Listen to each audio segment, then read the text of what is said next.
What's up, guys? Welcome to Faith Talk with Pastor Ron. Thank you guys for checking us out. I thank you for joining. I truly appreciate you guys for your time. I am back. It's been a while. It's been a while for recording and podcasting. I had to really just focus on myself. I'm back in school, going for my doctorate. Kids, being kids, I focus on my marriage, my ministry. So now I have some time back, and I really missed y'all and missed podcasting. So thank you guys for joining me. I have a question. Why does God make us wait? Why does God make us wait? And that's one of the biggest questions that we have as we navigate life. If you have served God, if you have been alive for a period of time, you have gone through a waiting season. You have gone through a season where things weren't moving. You got, good news. You got a prophecy. You got a promise. But that period of time between the promise and the fulfillment is the waiting season. And many of us have gone through it. And we often ask why God makes us wait. Because especially in this generation where we want things instantly, we want things right now. We don't like waiting for stuff. We rather pay for things to get it to us quicker. Amazon Prime, and you pay $5, to get your groceries quickly. Like I don't like shopping in stores. I hate shopping. I hate going out. I do most of my grocery shopping at Walmart, and I have the Walmart Plus membership. I pay the extra money to get my stuff quicker. I just don't like waiting. I'll make sure it's like, I think it's like a $35 threshold for free delivery. I make sure I, add stuff to my cart in order to get not only fast, but free delivery. So I want to know, so I'm talking to myself, right? I don't like waiting. I have no patience. I want things now. But living life and serving God will often cause us to encounter a level of waiting, right? A level of, hey, why aren't things moving? Why aren't things doing the way I thought it would go? Why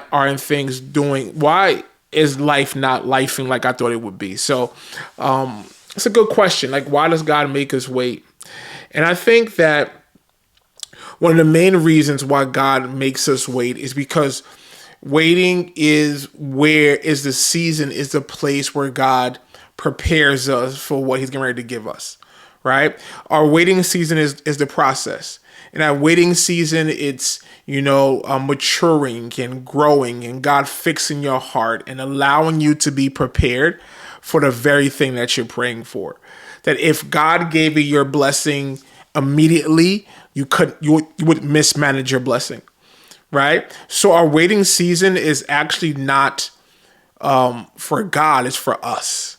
Like, we sometimes view waiting as God needs more time. God is so busy, like we're on back order. But God's actually preparing us, because if we don't go through that waiting season, and the waiting season is full of many lessons and many heartbreaks and many, moments with God and learning about who God is, then once we get that promise, we will mismanage it, right? This is why, God may give you a word that this person is your spouse, and then you have to wait through that season of finding that spouse, or you're gonna get married, or you're gonna buy the house, you're gonna have children, and because you went through the process, it allowed you to properly prepare for marriage, to be a parent, to be in ministry, to manage a home. And I think that if we skip over that waiting season, we would actually mismanage our blessing. We would actually be at a point where the very thing that God has sent to us to help us will curse us. So we need to embrace our waiting season. We need to appreciate our waiting season because it's actually for us. Why does God make me wait? And I don't like waiting. I understand the frustration, but I've learned that it's for my benefit. I've learned that God is with me in the waiting. The word of God says in the book of Isaiah 40:31 that God, for those who wait on the Lord, he will renew your strength. Right? Which means that first, God knows that sometimes in waiting, our strength is going to fail. Right? Especially when you sit there and you see other folks who got online after you and was waiting less than you, got their blessing, got their child, got their spouse, got their home, and they're lapping you up, right? So the first thing it does is it tells us that waiting on God is very, very difficult, and that it is possible for our strength to fail as we wait. You know what I mean? So I think when God has to renew our strength, it means our strength is going to fail, and God has to help us, give us more strength, right? So first, that it's a long process, and B, our strength is going to fail in waiting. That's completely expected. So what you're feeling now, the frustration that you're feeling now, is completely expected. That you are going to experience this season of frustration. You're going to experience this season of things are just too much. But God is a faithful God, and He's a good God, that He says, yo, I won't leave you by yourself. I will help you wait for me. we think that God is going to be like, yo, man, you waited for too long. Let me give you what you want. Nah, God's like, no. I'm going to help you wait longer.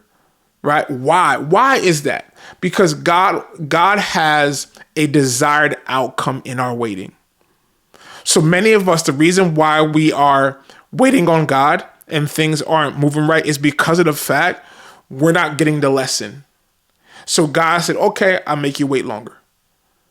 You're sitting there and trying to blame everybody else for your issues and not point to yourself. You know what? I'm going to have you wait a little bit longer.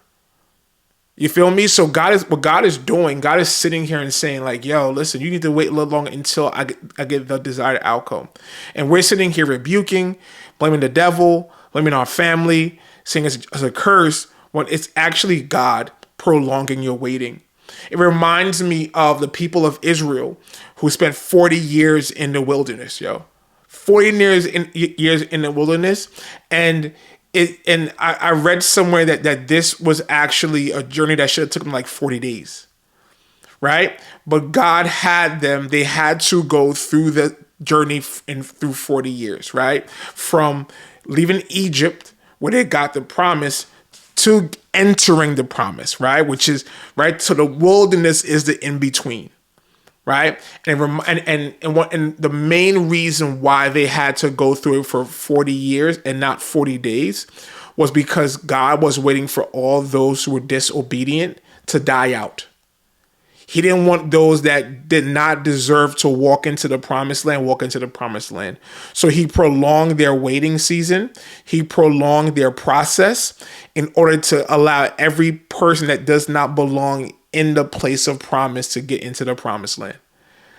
You know, and that tells me that sometimes what is prolonging the waiting season is because we are trying to bring with us people who do not belong in what God is preparing for us.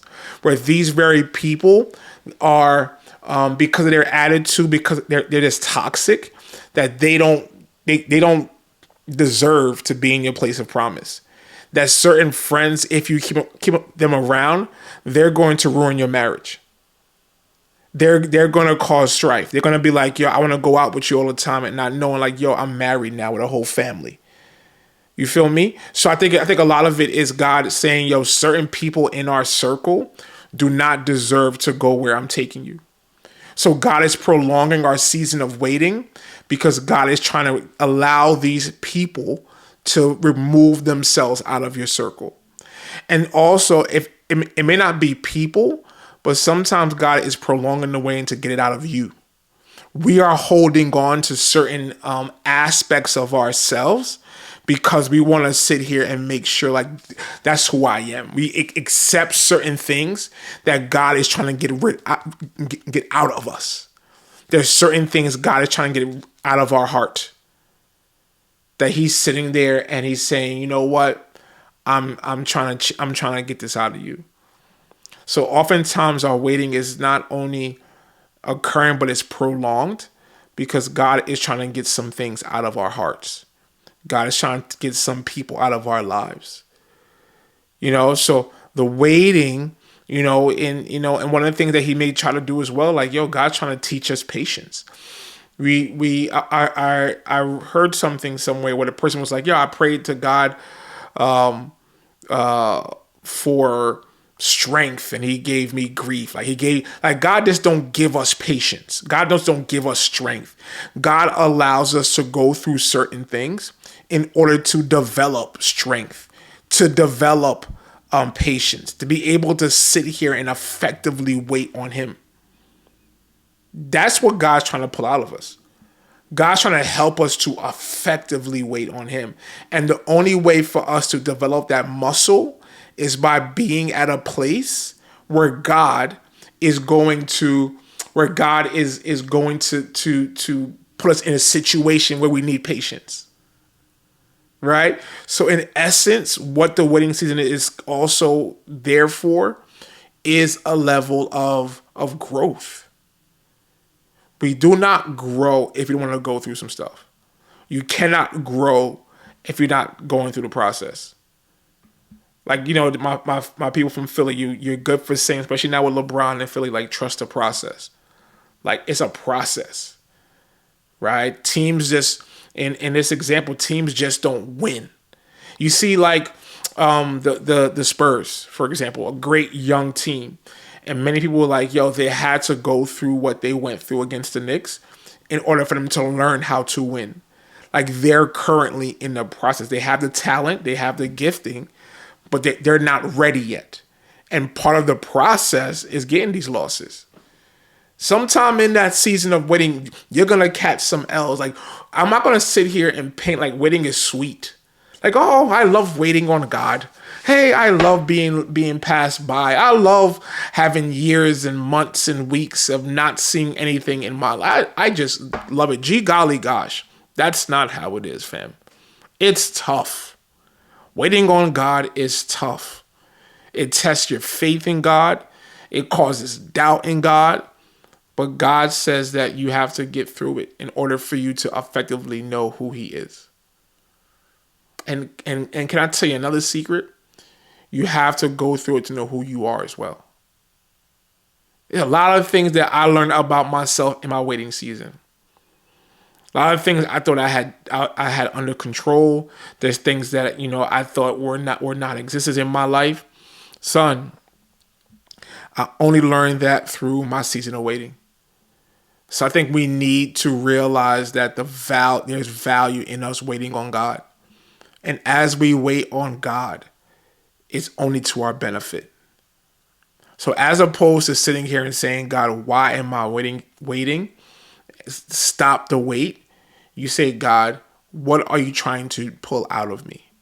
What is the purpose of my waiting? Because there's things I may not even know about myself that only gets revealed as I'm waiting. It's easy to be hype in the beginning when you get the promise.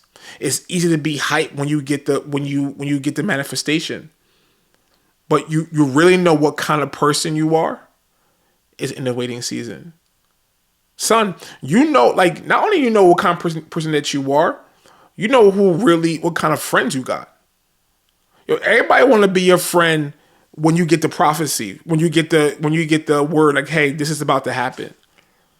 Everybody want to be your friend when you're successful, right? When you made it, when you're all over Instagram, when you got all this stuff popping. But your real friends are the ones who are there with you when you had nothing. The real friends are the ones that are here to encourage you. They're here to pray with you when it looks as if the promise will not come to pass.